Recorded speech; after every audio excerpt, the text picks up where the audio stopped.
सुप्रभात दोस्तों, welcome to my channel Vinita Lai. कहिए क्या हालचाल? हालचाल बढ़िया है ना? तो दोस्तों हालचाल अच्छा रहना चाहिए, खुश रहिए, स्वस्थ रहिए, क्योंकि बीमारियां बहुत ज्यादा फैली हुई हैं और जिस हर कोई मतलब इससे कोई बच ही नहीं पा रहा है। हर घर में हर पर्सन बीमार है और इतनी ज्यादा प्रॉब्लम हो जा रही है कि किसका कौन केयर करे।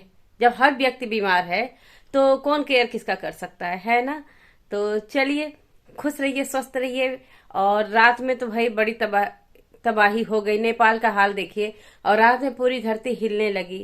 और इस बार का भूकंप थोड़ा ज्यादा देर तक था और तेज भी था। जैसे वो आया था एक बार, उसमें 8 साल पहले नेपाल में ही आया था। उसका ध्रुव केंद्र नेपाल, उसका मेन केंद्र नेपाल में ही था। तो उस बार भी ऐसे ही भूकंप आया था, बहुत तेज भूकंप था भाई उस समय भी। इस बार 6.4 रिक्टर पैमाने पर मापा गया है।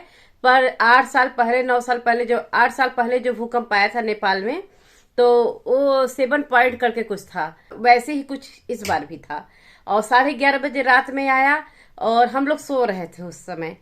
पता नहीं क्या होने वाला, कुछ समझ में नहीं आ रहा है। बार बार इस तरह से भूकंप आ रहे हैं। और हम लोग के बचपन में हम लोग कहानियां सुनते थे कि ऐसे भूकंप आता है, धरती हिलती। पता नहीं, हो सकता आता हो, लेकिन हम लोग लोगों के मुंह से सुनते थे, दादी के मुंह से, चाची लोग के मुंह से। और अब तो अपने आंखों से हर कोई देख रहा है प्रत्यक्ष, आए दिन। जैसे लग रहा है नॉर्मली हो जाएगा ये चीजें। तो चलिए, ये सब तो होता ही रहेगा, जो भी होना होगा। हम चाह के भी क्या कर सकते हैं, हमारे हाथ में तो कुछ है नहीं। और इस समय सुबह का टाइम है और मैं नाश्ता वगैरह सब बना चुकी हूँ। अब मैं चल रही हूँ सुबह का नाश्ता करने। थोड़ा लेट करती हूँ नाश्ता। तो चलिए, इस समय 10 बज रहे हैं। मेरा नाश्ता ओट्स है, एप्पल है। एप्पल थोड़ा देर में खाऊंगी, अभी नहीं खाऊंगी, इसलिए ले रही हूँ कि याद रहे, क्योंकि फिर मैं सारा दिन खाती ही नहीं, भूल जाती हूँ। तो रख ले रही हूँ प्लेट में, आधा 1 घंटे बाद खाऊंगी। और अभी चल रही हूँ ओट्स खाने। तो मुस्कुराते हुए बने रहिए हमारे साथ। मिलते हैं कुछ देर बाद। चैनल पे नया है तो सब्सक्राइब जरूर कर लीजिएगा और वीडियो पसंद आने पे लाइक जरूर कर दीजिएगा। ये रहा मेरा नाश्ता। इस समय 3 बज रहे हैं, यानी शाम से पहले का टाइम है और दोपहर के बाद का टाइम है। तो मेरे पेट में थोड़े से चूहे कूदने लगे, तो मुझे याद आया कि मैंने खाना तो खाया ही नहीं दोपहर का और कुछ बनाया भी नहीं था। तो फटाक से किचन में आई। मैंने कहा क्या बनाऊं, तो बहुत दिन हो गया था तहरी बनाए हुए। तो मैंने कहा चल जल्दी से तहरी बना लेते हैं। तो कहने के लिए जल्दी से, पर किसी की तहरी जल्दी से बनती है? उसमें टाइम लगता है भाई।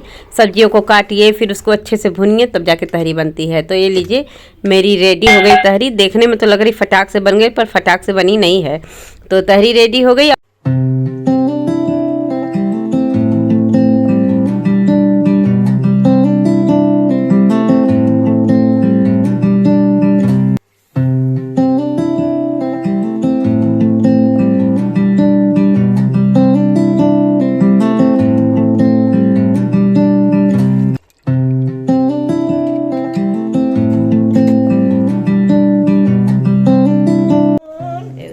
इतने दिन बाद पाए हैं। ये देखो भाई, इनका देखो, बहुत दिन बाद मिल रहे हैं ना। बहुत दिन बाद मिल रहे हैं। चलो बाद में, बाद में।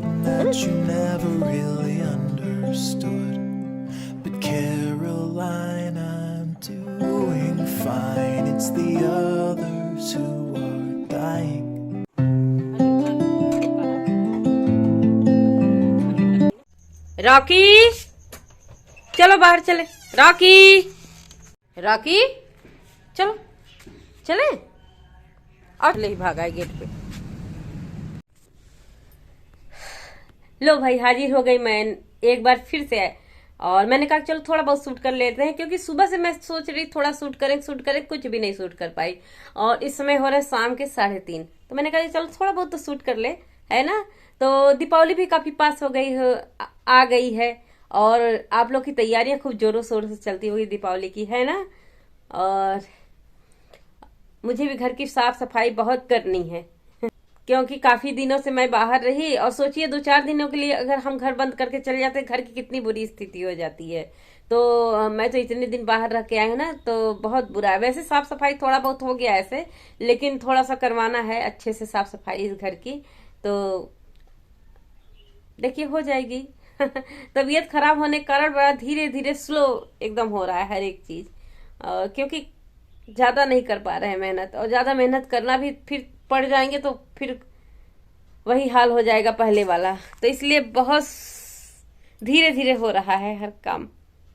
तो बने रहिए आप हमारे साथ, देखिए क्या क्या करते हैं, कुछ पता नहीं है क्या करेंगे। तो मिलते हैं कुछ देर बाद। शाम के आरती का टाइम हो गया, दिया जलाना तुलसी जी को और मंदिर में भी। तो चलिए चला के दिया, फिर मिलते हैं आपसे। हम सभी के मन में हमेशा कुछ ना कुछ चलता रहता है। कभी बहुत अच्छी चीजें चलती, कभी बहुत डिप्रेस हो जाते हैं, कभी मन अशांत रहता है। तो थोड़ा सा, हाँ, मैं अपनी पर्सनल बात करती, थोड़ी देर आके बैठ जाती हूँ उनके सामने, आंखें बंद करके इनका स्मरण कर लो तो मन बिल्कुल शांत हो जाता है। कितना भी दुख रहे, कष्ट रहे, वो दुख कष्ट तो दूर हो गया ना हो, लेकिन मन को थोड़ी सी शांति मिल जाती, थोड़ी राहत मिल जाती है। आरती करने के बाद एक बार फिर से हाजिर हो गए हैं किचन में। बिना किचन के गुजारा नहीं है ना, चाहे तबीयत अच्छी हो खराब हो चाहे जो भी हो। तो हमने कुछ सिंघाड़ा बॉयल करके रखा था। उबले हुए सिंघाड़े को छीलना, यहाँ पे छिला हुआ सिंघाड़ा नहीं मिलता, लखनऊ में तो खूब उबाल कर छील के चटनी के साथ सिंघाड़ा मिलता है, और यहाँ ऐसा ही कच्चा मिलता है। इसको उबालिए, छीलिए और बनाइए, खाइए। यहाँ कच्चा मिलेगा, आप उबालिए, अपना मेहनत खुद से करिए। वैसे मुझे ये वीडियो तो मंडे को ही डालना है, देखिए कब तक जाता है। बहुत ज़्यादा मैं शूट नहीं कर पा रही हूँ, पता नहीं क्यों नहीं हो पा रहा है। और जो भी कुछ भी शूट किया है तो आपके साथ शेयर करी हूँ। करने के लिए तो बहुत चीज़ें कर रही हूँ सारे दिन में, हो सकता है आने वाले वीडियो में शेयर करूँ आपके साथ। तो मिलते हैं फिर एक नई वीडियो में, तब तक के लिए बाय बाय, टेक केयर।